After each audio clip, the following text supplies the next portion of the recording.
Monday has arrived, and you know what that means. We've got questions that you sent in. It's a Mailbag Monday episode of Locked On Blue Devils. A lot to discuss in the world of Duke basketball. We'll talk roster turnover. We'll talk Khaman Maluach. We'll talk three-guard lineups. So much coming up on today's episode of Locked On Blue Devils.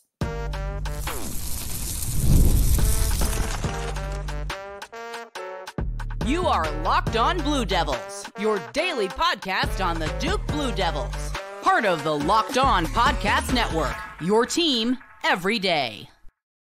Hello, everybody, and welcome into another episode of the Locked On Blue Devils podcast. My name is JJ Jackson. Thank you for being with us here today on Monday, July 29th, 2024. We're getting closer to the end of July. August right around the corner. Fall football camps right around the corner as well. And today we've got a basketball conversation with the Mailbag Monday here on the program. Our good pal Jordan Mann of the Big J and Little J show back with us. We're used to seeing him on Mondays. So good to get back in a little bit of a routine here. If you have not done so already, please be sure to follow us on X at @LO_Blue Devils.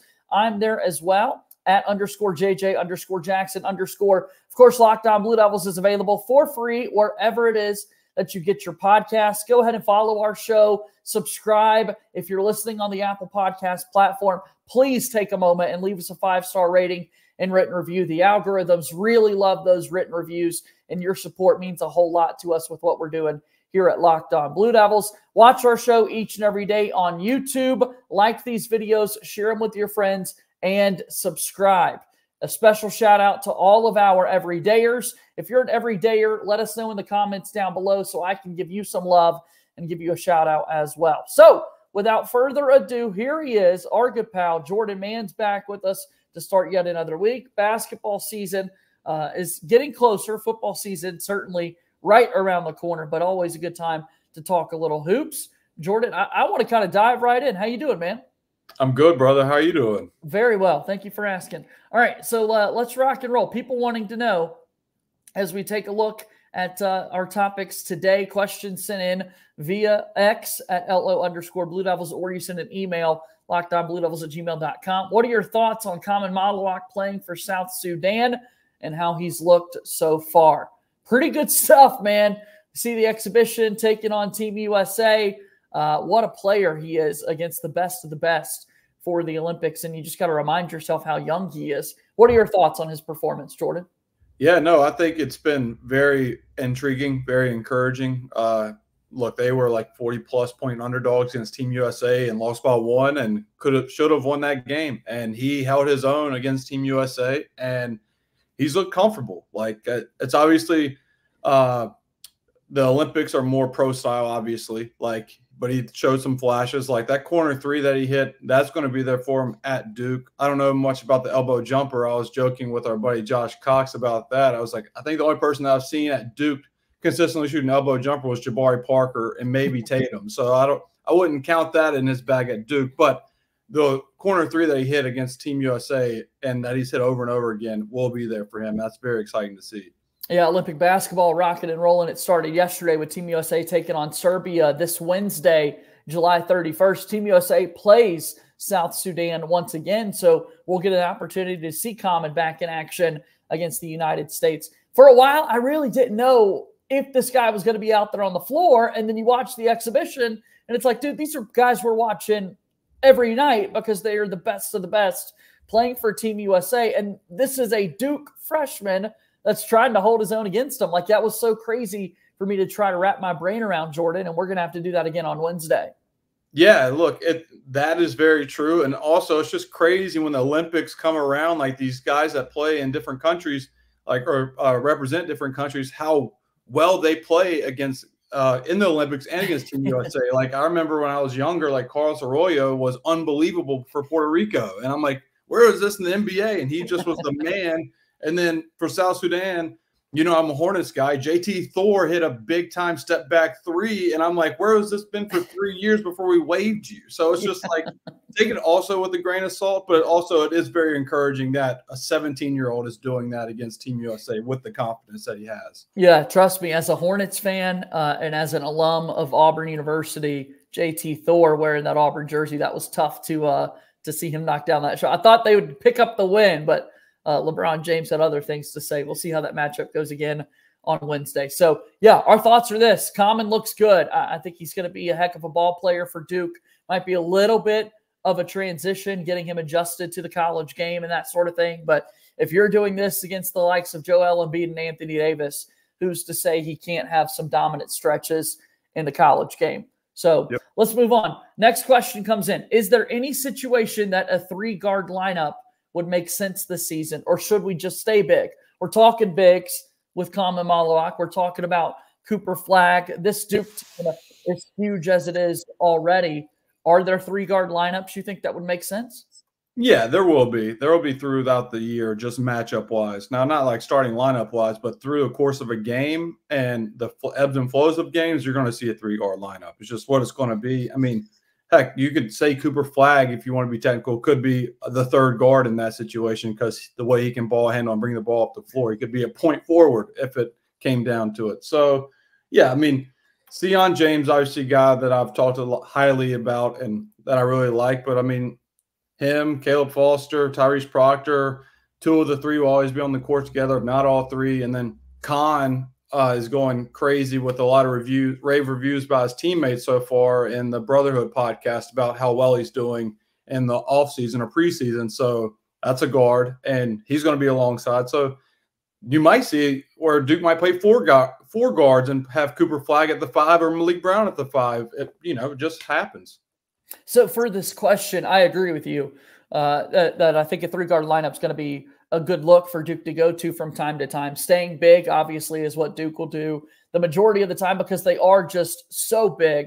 What do you think those situations would be where you would want to see the likes of a 3-guard lineup? Well, I mean, if you want to put pressure on the floor, like if you're trying to really cause chaos on the defensive side of things, you want to go smaller because you're quicker and you can press. You can be more aggressive in man-to-man. And then obviously with shooting, like I know, like I just said, Maluach can shoot the outside shot, but say it's just not consistent. It's a little slow. He's in foul trouble. Then you need another 3-point shooter out there to really space the floor out for Cooper Flagg to do whatever he wants to do. So you want to have probably 3 shooters on the floor with Cooper Flagg to have the realm of what he wants to do with the ball in his hands. Yeah, I think it's going to be really fun to see kind of the various lineups that John Shire is going to be able to put out there throughout the course of a season. Again, fun topics to be discussing here in July. This won't be the only time I'd imagine we're talking about lineups before the season even gets started. And then once we get into the heart of it, we'll be talking about it all the time. That's for sure. All right, it's Mailbag Monday here on Locked on Blue Devils. JJ Jackson hanging out with my pal Jordan Mann. We'll step aside for a quick timeout, and then when we come back, we've got more of your questions coming up here in just a moment. Locked on Blue Devils, of course, brought to you by our friends over at FanDuel. That's right. FanDuel is a proud presenting sponsor of Locked on Blue Devils. I love sports, and I love them so much that I never want them to stop. But now that the playoffs are over in in basketball and hockey, we get fewer games, and the sports aren't sportsing like we all want them to. But FanDuel lets us keep the sports going whenever I want. All you have to do is open the app, dream up bets anytime that you're in the mood. The Olympics are off and running. We saw a really exciting UFC pay-per-view card this past weekend. And, of course, a whole lot of Major League Baseball. Can my Atlanta Braves please get healthy? Need to get healthy with the trade deadline approaching. But all these great odds taking place over at FanDuel. FanDuel, of course, hooking up all customers with a boost or bonus daily. That's right. There's something for everyone every day, all summer long. So go ahead and head over to FanDuel.com and start making the most out of your summer. FanDuel is an official sports betting partner of Major League Baseball. Keep the show going here on Locked On Blue Devils today. He's Jordan Mann. I'm JJ Jackson. It's Mailbag Monday. We're answering your questions. Someone writes in, we had a lot of roster turnover last year. What will be your best guess on how many players will be playing either their only season or last season with Duke in 2024-2025? I love this question. Way too early to speculate, and that's what we do, Jordan. Let's do it. Yeah, let's see. So let's go through them. So Proctor, I think Proctor will be gone after 3 years. Yep. Cooper's gone. Maluach's gone. Putting my fingers in the camera here. And then maybe Khan with the rave reviews about him. That's 4. Gillis is a senior, 5. Sion James, 6. If you don't put Sheffield in there, that is a body in the roster spot. So that's 7. And that's probably where right now, off the top of my head, I would stop it at. I think Caleb Foster would come back for a junior year, and then Darren Harris and Isaiah Evans and so on. So I'd say 7. I think that's a good spot to be at. Malik Brown would be another guy coming back for another season for the Duke basketball team. Pat Ngamba, Isaiah Evans, as you alluded to, guys set to come back for another season, and Darren Harris. So, 7 could be an answer for what to expect. Cooper Flagg, as you said, and Khaman Maluach right there at the top. Proctor is interesting. We thought maybe he'd be gone after 1 year. We thought surely he's going to be gone after 2, and here he is going into his junior season. It just kind of feels like this has got to be it, right? Yeah, I mean, I think this is the year that he puts it all together. Like, it was Roach's team his first 2 years, and you can say, as devil's advocate, maybe that's why he didn't progress to where Duke wanted him to be when people thought he'd be 1 and done and then a 2 and done. But now he has the keys to the car. Maybe this is where he hits the stride, and he's talented. It's just it has to stop being flashes, and it has to be consistent. And if he can do that, then he's gone, and rightfully so. We talked about having a lot of roster turnover last year with the Duke basketball team. Talked about this a little bit on the program last week as well. But The Athletic with Brendan Marks and Kyle Tucker and CJ Moore had a really good profile last week talking about the state of college basketball, the state of the NCAA transfer portal, and kind of what's to come. Since 2018, every single year, it has grown by 200 players at least that are in the portal. There were nearly 2,000, like 1,982 total players in the transfer portal following this basketball season. That's 5 per team, approximately 5 scholarship players per team, Jordan. So in the spirit of roster turnover, we don't want to be out here predicting that someone's going to be happy and only play this year for Duke and then transfer. But look, that's becoming more and more reality each and every season, which is going to take a little while for me to get used to. Yeah, that's a good point. I mean, that 7 can quickly turn into 10, and then we're having the same conversation as we did in the past all season. Man. Yeah. Two people coming back. But as Shire has proven that, look, he had 2 players returning this past year, and he loaded up and knocked it out of the park in the high school recruiting trail and the transfer portal recruiting trail. And so if he can just continue to do that, obviously, ideally, he'd rather have like 5 guys staying and not 2. But worst comes to worst, I trust Shire to have a massive overhaul like he did this past season because he's proven so far these are the right pieces for Duke. What were your thoughts on kind of that profile there? Talking about next season, there will surely be over 2,000 players entering the college basketball transfer portal. Anonymous coaches all across Division I, both head coaches and assistant coaches on staff at every level, high major, mid-major, lower tier, in Division I, all of them saying, like, look, our guys are getting calls from agents all throughout the course of the season. We talked to some from time. I mean, some really revealing comments from some of those coaches, man. It's insane, dude. It's the Wild Wild West. And what I feel like there's going to always be 1 out of those 5 guys, and I would say 2 out of those 5 guys deserve to transfer and move up. That's the whole point. That was the whole point of the portal was like, hey, these guys that are blossoming at a G5 to go to a Power 5 or whatever, G6, whatever it is in college basketball, like an App State can go to the SEC after 2 years. He's tearing it up. But a lot of people are getting bad advice, and they're getting cooked in the portal, and that needs to be a whole nother conversation of guys that are like, yeah, I'm transferring from Tulane because I can go to the Big East or whatever and play. And then it's all of a sudden nobody wants me. Tulane took my spot, and now I have to go JUCO for a year to just get back to that level. There's a lot of guys that get in the portal, and they're stuck in the portal. It's like it's legit the sucker hole where it happens in D1, D2, and D3. It's honestly arguably worse than D2, D3 because these kids think, okay, I average 10 points a game or 15 points a game here, I could move up, and then they get stuck. So it needs to have to be addressed, basically.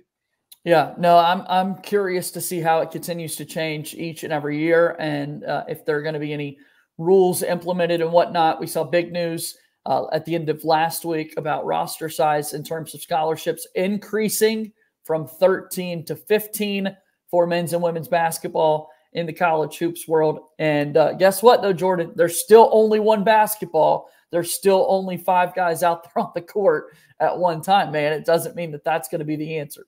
Yeah, no. If I was coaching, I would say I'm going to keep 13 and 2 as a walk-on spots, because now you're adding 2 more relationships that you have to promise with the minutes and stuff. You want to keep it as minimal as possible because that helps everybody involved. All right, let's move on. Mailbag Monday here today. We're taking questions from you. You could send them lockedonbluedevils@gmail.com or on X at @LO_Blue Devils. What will be the team's best statistical category this season? This one's kind of tricky to think about.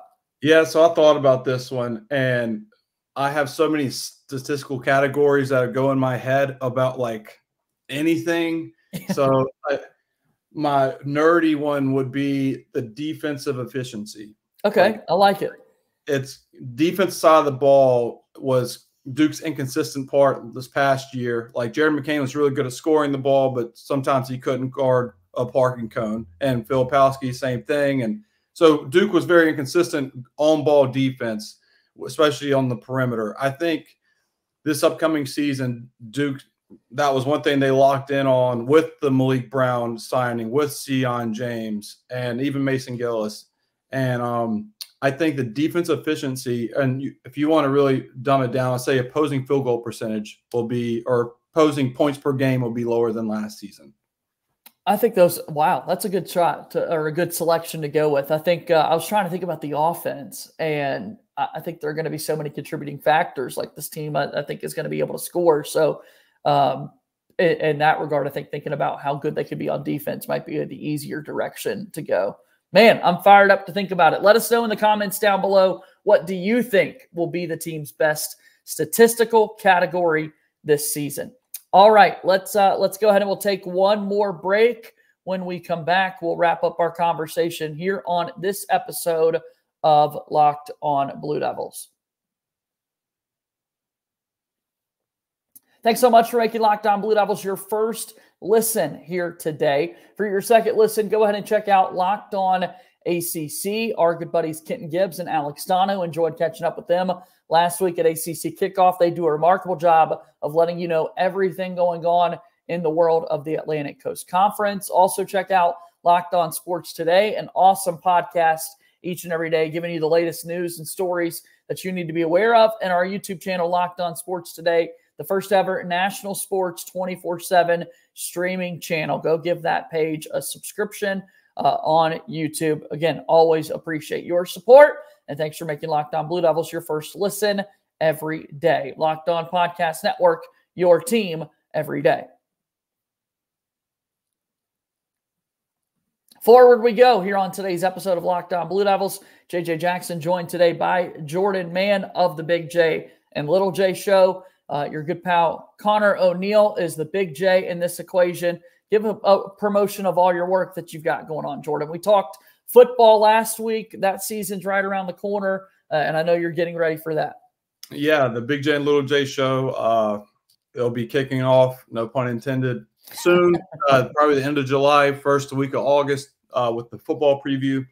And then I will be doing video breakdowns for basketball this past offseason, and hopefully having like player reports with guys that I've watched enough film on to feel comfortable about, because the last thing I want to do is generate so much content but lose the plot in it all. So I want to always try and be as crisp as possible for my viewers. And yeah, and then check out for if you're a Duke football fan listening to this, last week I made a video and I put it on my Twitter account, Duke FB Fans. If you like Duke football and Alice in Chains, it's for you. And if you like to have trauma, it's also for you, because that's what it's about. But no, I appreciate it, JJ, and always appreciate you giving me a plug. Yeah, follow him on X as well, at JMans Takes. So last questions here for this mailbag edition today. What individual player do you most look forward to Duke playing against this year? Again, so I thought about this, and I keep coming back to RJ Davis, because I do too. Duke was 0-2 against UNC, but RJ Davis was not good in either game. In either win for UNC, RJ Davis did not shoot well from the field both times. So Duke did a really good job defensively. Now you bring 2/3 of the guys that guarded him back with Proctor and Caleb Foster, and then you add a Sion James to the equation. Can you continue to do that and shut him down? But now with your other pieces, can you stop everybody else? And so I think that is the matchup I am most excited to see is RJ Davis, who is really good, by the way. I know Duke fans are going to hate me saying that, but I really do love his game.